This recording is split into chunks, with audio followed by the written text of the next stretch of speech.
بە مەبەستی وەرگرتنی چەند لیترێک بنزین بە 750 دینار ژمارەیەکی زۆر لە شۆفێران و بەتایبەت شۆفێرانی تەکسی لە شاری سلێمانی تا بەرەبەیان لە بەردەم وێستگەکانی دابەشکردنی سوتەمەنی دەمێننەوە. سەردانی یەکێک لەو بەنزیخانانم کردووە کە دەڵێ لە هەولێرەوە ڕۆژانە لە کاتژمێر 4 بۆ 5 ئێوارەوە 2 تەنکەر بنزینی پاڵپشتی کراویان پێدەگات. بەڵام بەهۆی زۆری خواستەوە بە درێژایی شەو شۆفێران لە سرەدا دەوەستن و تا کاتژمێر 7 و 8 بەیانی خەزانەکانیان لە سوتەمەنی بەتاڵ دەبێتەوە. داوای لەکەین کە بەنزیخانەوە زیاوکەم وەکەم بەنزیخانە نمونەی زۆر نمونەی باش ئەم کابران نمونەی جوانی پێشکەش بە خەڵکە کردووە بەخوا پێ عیبێ بەرە وەڵڵا بە گوێتەکە ئەنە خواقە هەموو بەنزیخانەکان ئەوە بە ئاسانی بەنزیمان دەستکەوتە ئێمە ئەگەرەوەیان بکردە شتێکی چاک بوو لەبەرەوەی ئەوان باوەڕ ناکەم بیانەوەی ئاسانکاری بۆ خەڵک بکەن هەرە بێ خەڵک لە زەحمەتا بێ ئەنام بەنزیخانەکە دەمێکە من تێیەکەم لێرە بەنزینی چاکە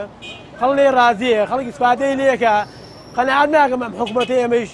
بیانەوێ شتێ بکەن کە خەڵک ئیسپادەی لێ بکە بێوێ ئاسانکاری بکەن بۆ خەڵک.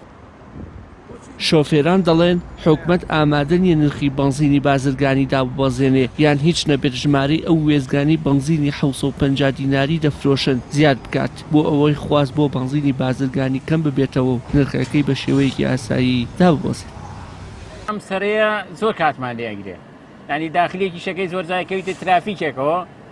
ئەوە هەر کاتگرتنە سیحامێکی زۆر دروستە بێ هەم لێرەی شاسەرەکە ئیتر ڕۆژەکە چی ئەمێنێتەوە بەشی ئەوە مێنێتەوە کە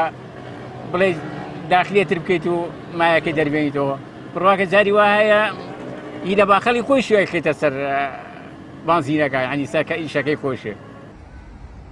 چاوەڕوانی زۆری شۆفێران و مانەوەیان لە بەردەم وێزگەکانی سوتەمەنی لە کاتێکدایە حکومەتی ماوە بەسەرچووی هەرێمی کوردستان ڕۆژانە 50,000 بەرمیل نەوتی خاو لە حکومەتی فیدڕاڵ بە ناوی دابینکردنی سوتەمەنی پاڵپشتی کراو بۆ ناوخۆ وەردەگرێت بەڵام ئامادە نیە هەموو بنزینەکە بە نرخی پاڵپشتی کراو بفرۆشێتەوە و بەردەوام بە بیانووی جاجا هەوڵ دەدات خەڵک لەگەڵ بنزینە بازرگانیەکە ڕابهێنێت و لە بەرامبەردا کۆمپانیاکانی نزیک لە حیزب سوودمەند بن. وشیار محەممەد، کەناڵی ئاسمانی پەیام، سلێمانی.